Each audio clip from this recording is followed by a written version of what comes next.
Hi, my name is Jerome Bradford, and this is my music journal, where we explore music album by album. We'll let you go to the concert. Why was that? Just jump right into it. All right. Hello, listeners. You are listening to Jerome's Music Journal, and I have a good friend on, Michael, today to talk about the album The Queen is Dead by The Smiths. Thanks for having me. I gotta move my elbow because I just keep hitting this keyboard. Yeah, this is one of the most important albums in indie rock history, in Britpop history. I think that a lot of people that hold this album in such reverence do so because it has that place in their time of their lives when they felt sensitive, alienated, felt senses of angst, because it's all encapsulated in the Smiths. And I think for a lot of people who don't seem to really recall what the Smiths were like or seem to understand who Morrissey is, we probably start there because Morrissey, for all intents and purposes, it can be viewed as a demagogue to a lot of people who don't really appreciate the level of fandom that he has, but then his fans would look at him like a patron saint. Once upon a time, a young Michael A.C. was one of those fans that thought the world of him, had the posters. I had about well over a dozen, maybe 24 T-shirts of the Smiths and Morrissey at a time, so much that I wore them out. I did too. Yeah, So yeah, holes I in the understand. shirts. Like, did you wear them out to where like the paint, was gone, and then they would be just plain black white shirts. Yeah, Yeah, holes in it, and I it's washed just, them so many times that they were just regular T-shirts again, and now a lot of them are out of print. But then again, I grew up eventually, and now I have different opinions about Morrissey. But when we're at that age where we really connect to their lyrics and connect to the themes that Morrissey discusses, he touched um, a, he touched a society that felt lonely, rejected, alienated. Um, the sadness and depression of what it's like to be an outsider, social outcast. and I think too that was the bookend for me in discovering the Smiths. There were this great post-punk band, roots of indie are there. I would even say the roots of emo are there too. That was the thing for me. The Sex Pistols, Clash, great bands, but they were all rage. The Smiths were also dealing with failed relationships, just other questions that those bands weren't asking. Yeah, and in the 80s, they were such an antithesis of what was happening musically because there were synthesizers everywhere. And you had band names like Orchestral Maneuvers in the Dark and Human League, complicated names and such, that the Smiths deliberately wanted to keep things simple. That's why they have such a simple name, like the Smiths, and kept it to mostly guitar-based material. So they took it back to basics in a way and broke the door open again for guitar-based pop to return to the charts. I wouldn't say they're fully responsible, but I'll tell you, you mentioned emo. How many emo bands cite the Smiths or even the album The Queen is Dead as an influence? How many indie bands look to the Smiths or The Queen is Dead for a major influence? How many of them are saying, we started a band because of this album? They even touched on hardcore too. There were, a lot of hardcore kids had the Queen is Dead, Smith tattoos, Morrissey tattoos, and I think there is a tie between the Smiths and more of the emotional hardcore that is more than just the beat down hardcore that's very reflecting hardcore, I guess, for lack of a better term. Well, don't forget Unbroken were Yeah. big Morrissey fans. Rob Moran in particular, the bass player, probably the biggest Morrissey fan I've ever met. And if you look at their cover art and kind of their aesthetic, when you look at the band photos and everything, you can tell that the Smiths were a very important band in their history. And you know, this is an artist that has stretched out to so many different styles of indie, never settling on just the Django Poppers. It was just the C86 guys with the Rickenbackers and everything. Yeah, they would try to borrow their sound, but there were some very aggressive bands like Scott Ian and Charlie Benante from Anthrax. Big fans of the Smiths. Oh, yeah, huge. Yeah, you actually, I've seen Charlie Benante wear Morrissey T-shirts on stage. Yeah. So Huge fans. Yeah. It's, So I don't know. I mean, the impact of Morrissey on their fan base.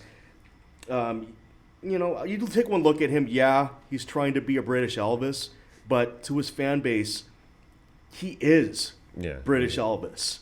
Like, kind of like an embodiment of James Dean, but in terms of music. And big fans of Oscar Wilde, the poet, where a lot of his sarcasm and humor bleeds into the lyrics, especially on this album. Yeah, tons of it. And while we're going off Image, as a film nerd, I'm also a big film nerd. You heard me talk about that. I think that's one thing that set the Smiths apart. I remember the pictures of almost like old Hollywood or very glamorous Hollywood, and that I feel like they were the first people to bring that into punk, that like Hollywood-esque almost picture type. Yes. They kind of had, a more of a classic showmanship kind of deal, but they were so plain on stage, I think if it wasn't for Morrissey's charisma, I think that probably is what kind of overcame their everyday man look. Yeah. But I think for a lot of people, Morrissey was kind of like a saving grace, because when you feel so alienated, you have an album like this, The Queen is Dead, where you listen to it and you feel like someone's there for you. And that was how important the Smiths were to a lot of their fans. Unfortunately, here we are in 2022. I'm not going to get too much into the commentary about this, but, a lot of fans felt betrayed by him, and I'm definitely one of them, where I don't have any more Morrissey t-shirts, don't plan to. And I have a hard time listening to his solo work, but the Smiths I can go back to all the time. No matter what Morrissey chooses to say or do in this day and age, because Johnny Marr and the rhythm section, Mike Joyce and Andy Rourke, did such a masterful job with the material on this band. It had all culminated to this moment in time that was The Queen is Dead. That, no matter how miserable of a human being Morrissey turned out to be in the end, I still have a place in my heart for the Smiths, because it got me through a lot in life. And I'm pretty sure you Yeah, same feel the here. same. I was a very shy kid. I did not talk until probably 3 months, believe it or not, after I entered kindergarten. And it's kind of ironic now that I'm doing radio, the kid who didn't talk. But the teacher, thought I was mute. She called my mom. She's like, hey. Mom was like, no, he's just super shy. He doesn't talk. So you can imagine how it was when I found the Smith. Morrissey was horribly shy, painfully shy. And I think that was a huge connection that fans had with him. Those shy kids, it was a different aspect of that whole post-punk world, because we have to go back to that context of a lot of that, Sex Pistols, Clash, those singers were very in your face and almost taunting the media at sometimes. We all remember the Bill Grundy interview with Sex Pistols. If your listeners out there, look that up. That's a very interesting interview, antagonizing interview.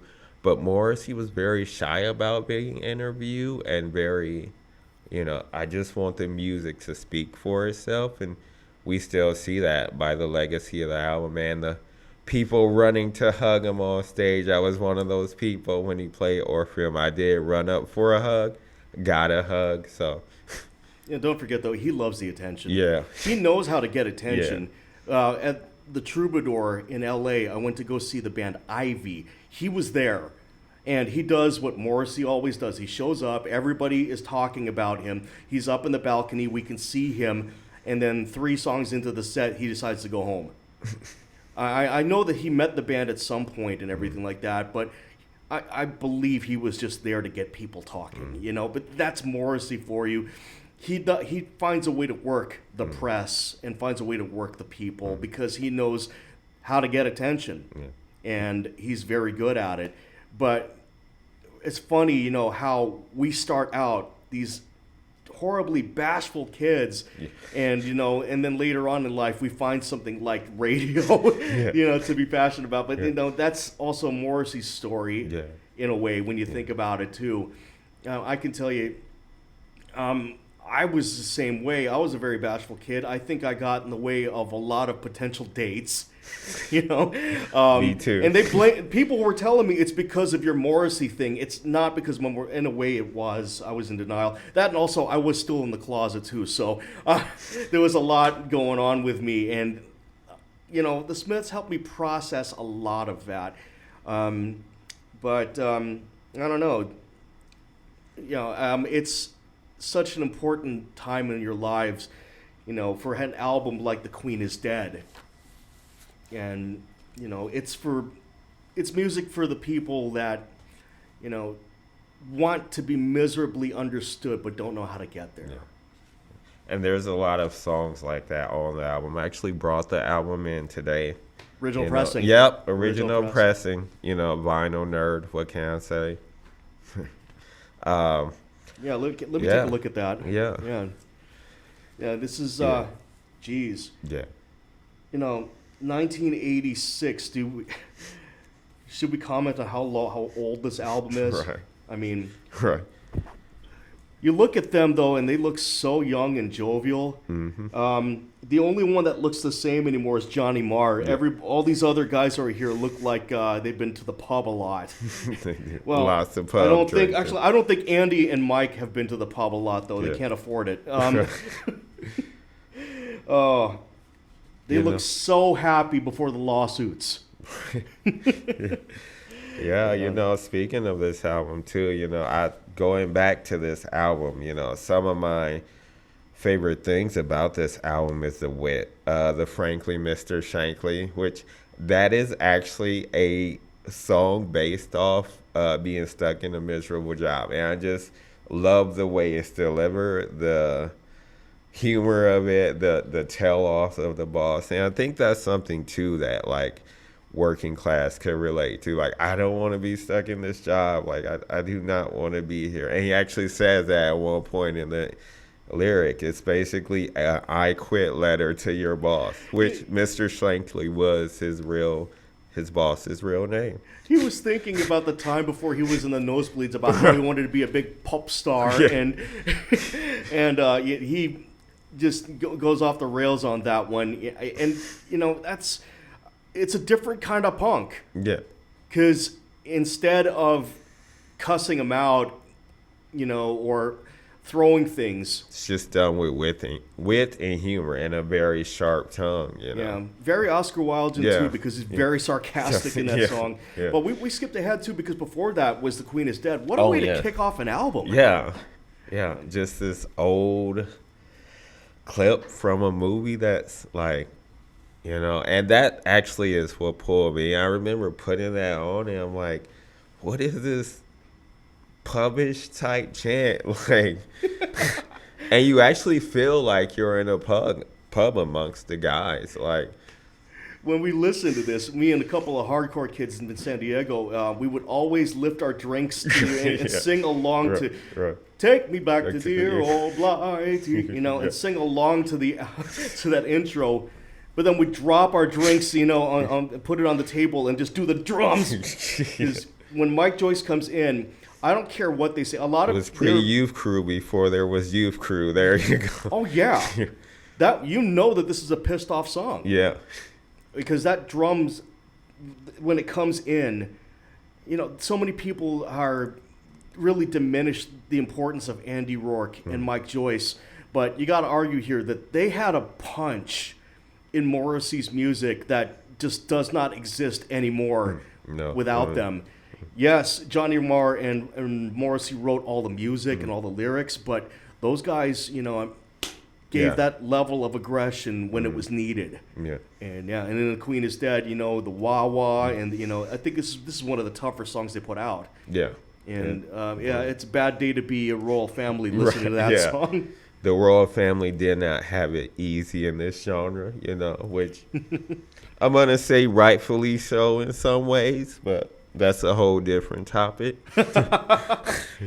Oh, so yeah, we go to the third track. I Know It's Over. Oh, yeah. Who hasn't been rejected? Right. I think this is, if you wanted a song that was so bluntly honest about how it felt to be rejected, whether it's unrequited love or if it's breaking up with somebody,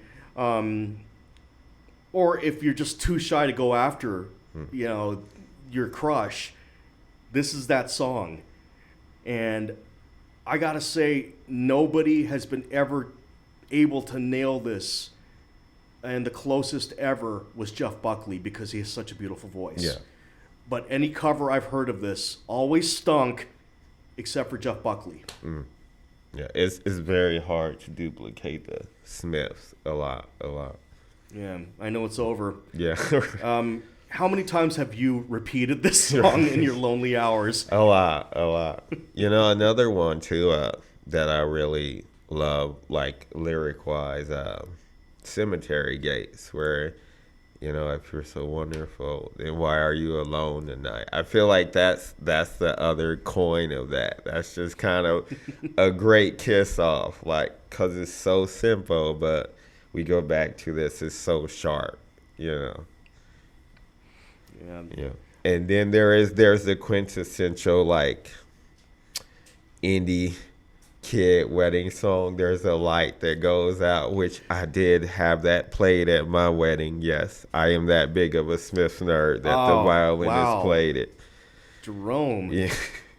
The bold choice too, because that's a song for anybody that has that song about devotion and loyalty, even if it's just friends. Yeah. I remember being with those hardcore kids, and gathering together and, singing this song as one mighty family. It's just a song of undying love. Yeah. And how well they captured it. There's no real sense of humor in this one. It's all earnesty, and that's another side of, I guess, the Oscar Wilde influence. Because as funny as Oscar Wilde was, he was also very romantic, and so was Morrissey. And I think this really encapsulated, the deep emotion that a lot of that fan base had, who were just dying to love and be loved, and wanting to share that penultimate moment with one another. Yeah, and I think we should tell the listeners too, because just to give them a grasp, the lyric is, if a 2-ton double-decker bus crashes into us tonight, if a 10-ton truck kills the both of us, to die by your side is a heavenly way to die. Yeah, that's powerful. That's a powerful lyric. That's a lyric. If you hear that, that's gonna stick in your brain. Yeah, and also on your notebooks and bathroom walls. And plenty of tattoos. That has been a line. I've seen a couple tattoos of that. Between that and it takes strength to be gentle and kind. From I Know It's Over. Those two lyrics I see tatted a lot. Yeah. Oh, gosh. These are some serious throwbacks. Big Mouth Strikes Again was another moment too where he goes back to the sarcasm, and they have just a little bit of punch in them as well. Some very, very funky work from Johnny Marr even in that number. And I think there's some self-deprivation in that too, because I remember reading interviews where he was kind of, taking a shot at himself too in some ways. Now I know how Joan of Arc felt. Yeah. Lots of history references on this too, And I think that's the thing too. We have to say this album got book nerds into punk, maybe, or you know? turned punks into To book nerds. There you go. Because I didn't give a crap about reading, but when somebody told me who Morrissey's influences were, I picked up an Oscar Wilde book, and before I even got into Shakespeare. Oh man. Yeah, so it got me interested in some of the some of the literary works, even though I was still so young I didn't understand what was going on when I was reading some of the poetry, but and also I was still in the closet. But I think stuff like Big Mouth Strikes Again, or even the album closer, Some Girls Are Bigger Than Others. There is that intellect, that kind of is amusing, but it still finds a way to touch you, emotionally in the heart, like where you kind of feel like you're cherishing, that journey that you just had with Morrissey. Did we miss any tracks?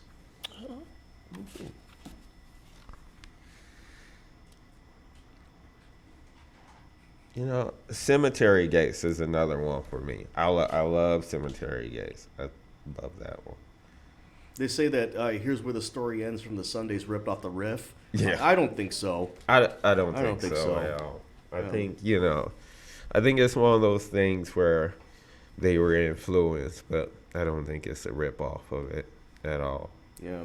That's actually was his big commentary on the critics who were saying that he was a rip-off artist to a lot of his poetic influences, because he kind of puts it in their perspective, about someone with a big nose who knows, don't plagiarize or take them. But, good composers borrow, great composers steal, so what? He delivers it like it's his own, and that's what matters to us. Yeah. And I think, too, this is the album that got people to notice him. And I would love to talk about how, when this album got that, how they translated it to America. Because I don't, you listening to this album, you knew at that time, mainstream media was not going to understand the Smiths at all. They never did, and they never will. Yeah, I remember when they first broke MTV, the first thing they wanted to know about Morrissey, who are you dating or what's your sexuality? And he kept that vague. But just to show you that, okay, that's what's important to us. We need to talk about that. It's boring. Right, yeah. And that's, and he had fun with it, play with it. I remember he was asked once by MTV, who are you? Let's just say, who are you having relations with?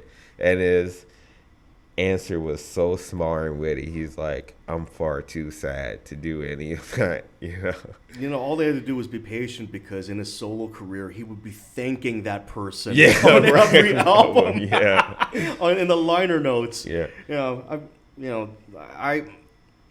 But that was so unimportant in the whole scope of things.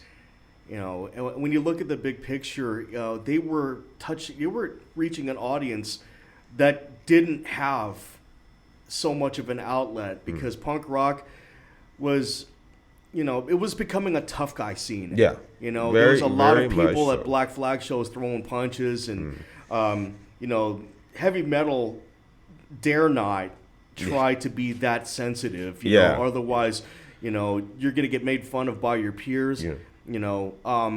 And for people that were awkward, they can't dance, so what are they going to do with hip hop? Right. So that's what they needed the Smiths for. And believe it or not, it was not as big of a seller as Meat is Murder was. It became an international smash, and certainly brought their consciousness over further to the United States, where this was an album that was like, we're the Smiths, this is who we are, we're here. Don't know if this would be the album that I would start someone off with it as an intro, but if they like what they heard after hearing the greatest hits, then this is the album they're going to end up cherishing. So I don't know. And masterful work from Johnny Marr, don't you think? Yeah. Johnny Marr was, he's just up there. Yeah, the arpeggiation is so hard for the average guitar player to figure out that most people, when they show you, I learned Big Mouth Strikes Again, they play it, they're doing it wrong. It's like he's a very difficult guitarist to really truly master because he just knows how to create a melody through his instrument. And unlike the other albums where they were getting really experimental with a lot of the effects, like Amita's Murder, I mean, geez, how many delays and droning sequences did they come up with? This one, he was going back to basics, listening to the Velvet Underground and the Stooges and all of that, and kind of kept his guitar tracks less complicated. You don't have a How Soon Is Now on this album, or that joke's not funny anymore. You know, everything is really just basically focused on the lyrics. You know, he just creates enough space where he lets Morrissey tell the story. And just, if we talk about influence, Johnny Marr had a huge influence on guitarists, you know. I think we don't talk enough about that sometimes when we mention guitar gods, you know. All us music nerds have these conversations, or you see the list compiled every so often.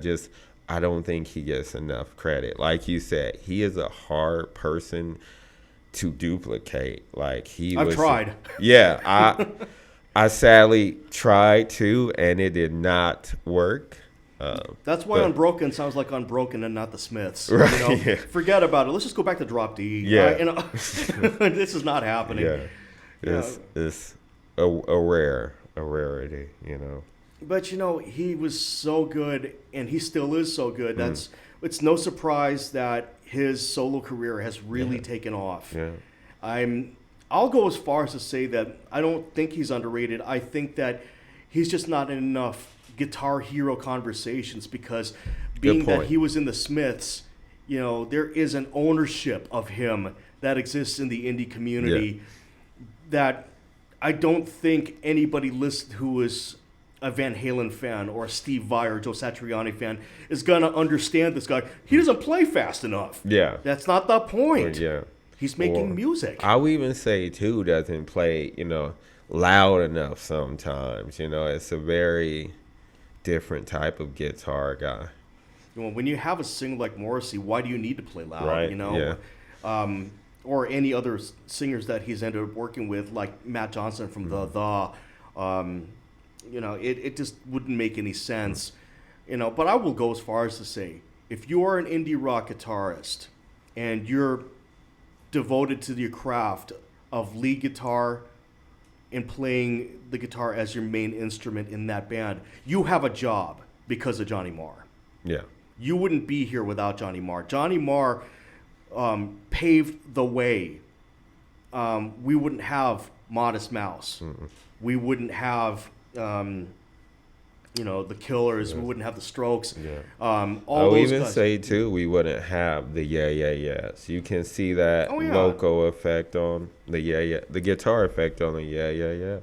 Yeah, Nick Zinner, you can tell, is a big fan. We wouldn't have Bernard Butler from Suede. Yeah. And even though he's not active anymore, if you look back at his playing, and maybe there's a little more Mick Ronson in it, but still, he captures an atmosphere the same way that Johnny Marr does. I remember playing, I remember playing the Smith song to someone else here in Mav Radio, and it was the first time he heard something like that, and he described it as just getting lost in the music. Yeah. And that's Johnny Marr's mission every time he plugs in the guitar. It's more important for him to capture that than it is for him to show off his licks. No, and not to take away from anybody that can do 3-string arpeggiate sweeps and all of that. You know, for him, he was such a guitar hero because he was an anti-hero. You know. Oh yeah, and on that tip too, Stephen Street.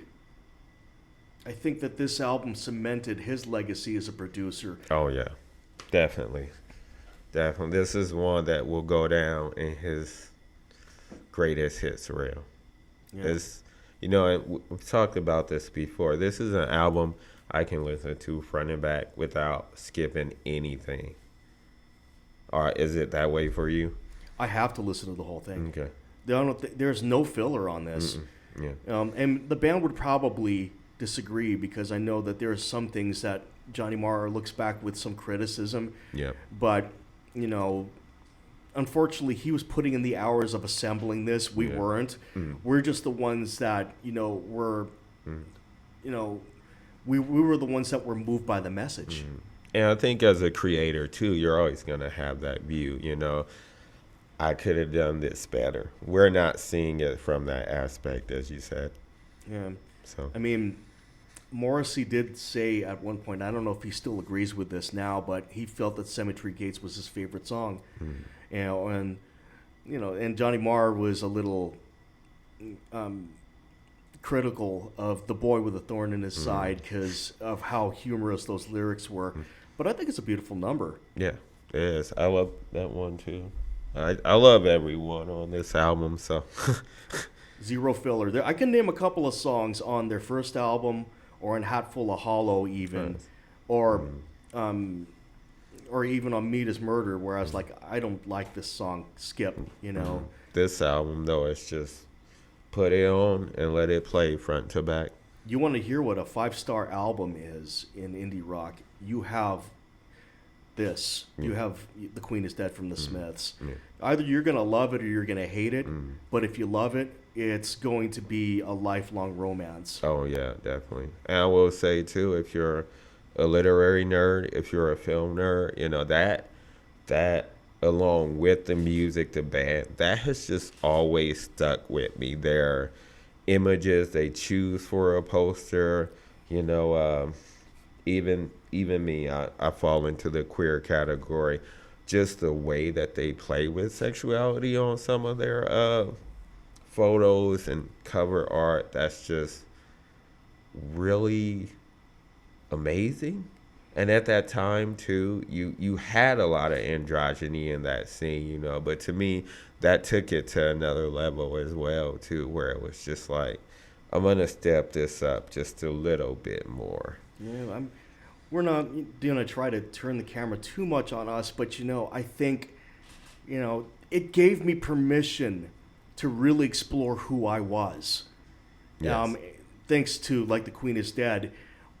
It's an album that gives you permission to be you, no matter how tough it is, because when you're trying to be yourself, that disqualifies you a lot from most of the popularity contests that exist out there in society. But in a way, he's kind of giving you the pat on the back saying, I know how you feel, it's okay. You know, Be yourself. You know, be yourself. You don't have to worry about whether or not, you know, people are going to reject you, because it's just better to be you. You know, and if you feel alone, so do all of us. Yeah. You know, so I think that is what captured The Queen is Dead right there. Just the note that we have permission to be us when the rest of the world is telling us you can't be that way. I think you summed up the album perfectly. You know, that's just encompasses that message. Yeah, I would say that's the legacy of an album for me too. You know, so like you had said earlier, turning book nerds and film nerds into punk. You know, just cementing so many subgenres of punk, indie rock, emo. You know, that jangler stuff that Johnny Marr did, you know. Yeah. So I guess we should close with this question then. So would you want a Smiths reunion? That is Oh my God. You know, because here's the thing. If they ever did announce something like that, I don't even know how I would feel. yeah.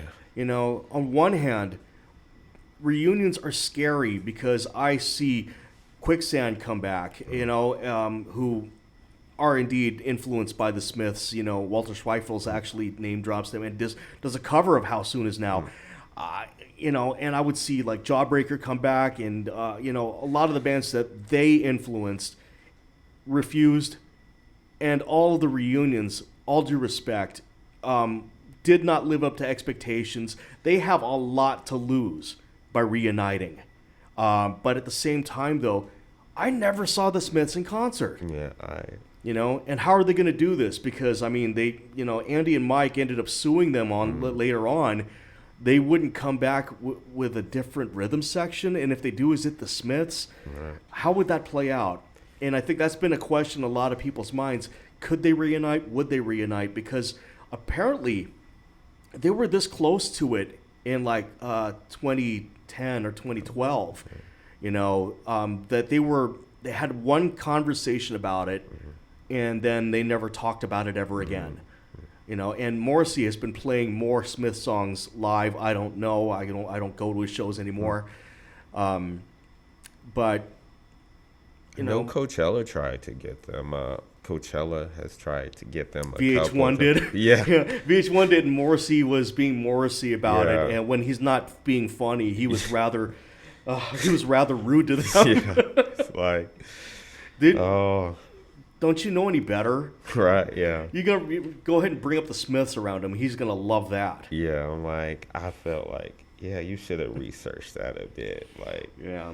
that never ends well. You know, I kind of fall where you fall with it. There's just too many factors for me. You know, I kind of compare it to, there's been too much that has happened between the band wise.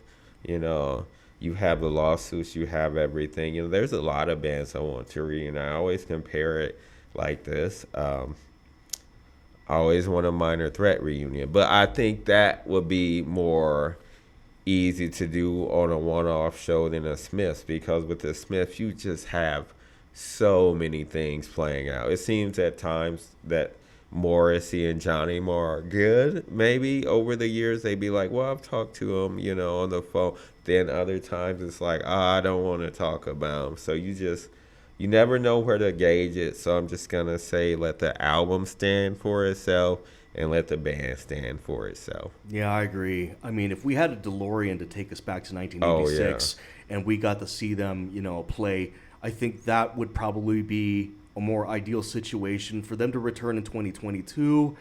I really don't know. Besides, I prefer seeing Johnny play those songs live on his own set. You know, he's gotten better with his vocals and more confident of a player, and he just kind of brings a feel to it that's so much better. I don't know if, you know, reuniting would be a good idea, but man, if they ever did it, that would be a heck of a conversation. It would. There would be a lot of musical conversations that fall from it. And I guess we should never say never, because there is a whole Misfits thing where Oh, man. I always call them the egos of hardcore, because when they broke up, it was nasty and it was just bitter, but they reunited. So You know, someone from LA told me, oh, man, I can't make it to that show, man. They sold out. I'm like, yeah, they sold out. Don't get me started on the Misfits. yeah, that's a whole 3 shows right there, you know. We're not even gonna mention the Glenn Danzig punch that happened. So, but I love the Misfits. But yeah, well, thank you for joining me on today's show. I really enjoyed it. It's been an honor. Yeah, Thank you. Another hardcore guy, indie guy. You know, I just love chatting music with anybody. You know, hoping to do one with Stephanie coming up. That would be cool. So. Yeah. Well, to the listeners, thank you for listening to Jerome's Music Journal. You guys have a good day, and go check out The Queen is Dead. And I am going to just show the album one more time. Look at this beautiful artwork. You know, yeah, you can tell I'm a film nerd. And album covers just look better on vinyl, right? Am I alone in this? You agree with me, Mike? Yeah, I wouldn't collect them again. They take up too much space in a studio apartment. But yeah, Yeah. I mean, I remember having that, but the album got warped. Yeah, I love them. Yeah. You know. Yeah. I just have to watch how much I spend on them because, the husband is like, don't go spend $800 on records. I'm like, no, I won't. So, someday, maybe. Well, goodbye and thanks, listeners. Power with. Power with Mad Radio.